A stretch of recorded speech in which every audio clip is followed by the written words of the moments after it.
ఏపీలోని శ్రీహరికోట నుంచి భారత అంతరిక్ష పరిశోధన సంస్థ ప్రయోగించిన రాకెట్ ప్రయోగం సక్సెస్ కావడంపై సర్వత్రా హర్షం వ్యక్తమవుతోంది.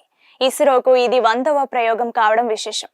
తాజా ప్రయోగం జిఎస్ఎల్వి F-15 రాకెట్ NVS-2 ఉపగ్రహాన్ని తీసుకుని నింగిలోకి దూసుకెళ్లింది. ఉపగ్రహం విజయవంతంగా కక్షలోకి ప్రవేశించింది. NVS-2 ఉపగ్రహం ఇస్రో శాస్త్రవేత్తలు అభివృద్ధి చేసిన స్వదేశీ నావిగేషన్ ఉపగ్రహ వ్యవస్థ. దీని బరువు 2250 కిలోలు. కొత్త తరం నావిగేషన్ ఉపగ్రహాల్లో ఇది రెండోది.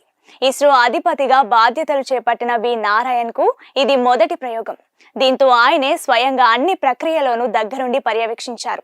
భౌగోళిక, వైమానిక, సముద్ర నావిగేషన్ సేవల కోసం ఈ ఉపగ్రహ ప్రయోగం ఉపయోగపడనుంది.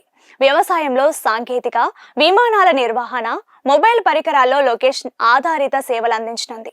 ఇస్రో 100వ ప్రయోగం విజయవంతం కావడంతో రాష్ట్రపతి ద్రౌపది ముర్ముతో పాటు ప్రధానమంత్రి నరేంద్ర మోడీతో, ఏపీ ముఖ్యమంత్రి చంద్రబాబుతో పాటు తెలంగాణ సీఎం రేవంత్ రెడ్డి సహా పలువురు ప్రముఖులు శాస్త్రవేత్తలకు అభినందనలతో ముంచెత్తున్నారు. ఇదిలా ఉంటే ఇస్రో ఏ ప్రయోగాన్ని చేపట్టినా ముందు ఒక ఆలయాన్ని సందర్శించడం ఆనవాయితీగా వస్తోంది. అదే తిరుపతి జిల్లాలోని సుల్లూరుపేటలోని చెంగాలమ్మ ఆలయాన్ని సందర్శిస్తుంటారు. ఈ ఆనవాయితీ దశాబ్దాల నుంచి వస్తోంది. అంతరిక్ష ప్రయోగాలు విజయవంతం కావాలని ఇస్రో చైర్మన్ తో పాటు మరికొందరు అధికారులు ఈ ఆలయంలో ప్రత్యేక ప్రార్థనలు నిర్వహిస్తారు. చెంగాలమ్మ ఆలయంలో పూజలు నిర్వహించిన తర్వాతే రాకెట్ ప్రయోగాలు చేపట్టడం ఇస్రోకు ఒక సెంటిమెంట్. ఈ నేపథ్యంలో ఇస్రో తాజాగా చేపడుతున్న జిఎస్ఎల్వి F-15 రాకెట్ ప్రయోగం నేపథ్యంలో కూడా ఇస్రో చైర్మన్ చెంగాలమ్మ ఆలయాన్ని సందర్శించారు. ఇంతకీ శాస్త్రవేత్తలు ఈ ఆలయాన్ని ఎందుకు దర్శిస్తారు? ఈ ఆలయం చరిత్ర ఏంటి? ఆసక్తికర విషయాలను ఇప్పుడు తెలుసుకుందాం. తిరుపతి జిల్లా తమిళనాడు సరిహద్దు ప్రాంతమైన సుల్లూరుపేటలో ఉంది ఈ ఆలయం. ఈ ఆలయానికి కొన్ని వందల ఏళ్ల చరిత్ర ఉంది.